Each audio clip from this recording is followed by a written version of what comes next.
இஸ்ரவேலை ஆசீர்வதிப்பதே பிழையாமே பார்த்துட்டான். ஏன்னா நான் சொல்ற வார்த்தையை தவிர வேற ஒன்றும் அங்க சொல்லக்கூடாதுன்னு அனுப்பிச்சாரு. ஒரு விதத்தில் நல்லவன் இவன், தேவன் வார்த்தையை தான் சொல்லிட்டான்.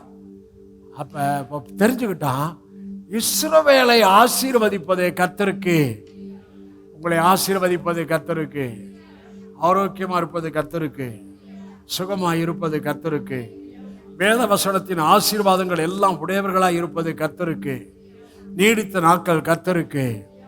உங்களை ஆசீர்வதிப்பது, நம்மை ஆசீர்வதிப்பது கர்த்தருக்கு. புரியப்பா. ஒரே ஒரு வசனத்தை சொல்லி முடிக்கிறேன். தீமைக்கு தீமையும் உதாசனத்துக்கு உதாசனத்தையும் சரி கட்டாமல் அதற்கு பதிலாக நீங்கள் ஆசீர்வாதத்தை சுதந்திரித்துக் கொள்ளும்படி அழைக்கப்பட்டவர்கள் என்று அறிந்து ஆசீர்வதிங்கள். ஆசீர்வாதத்தை தவிர வேற வார்த்தையே வேணாம்.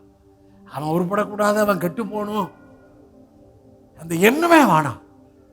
ஆசீர்வாத எண்ணமும் ஆசீர்வாத அபிஷேகம், ஆசீர்வாத வெளிச்சம் உங்கள் மேல வரட்டும்.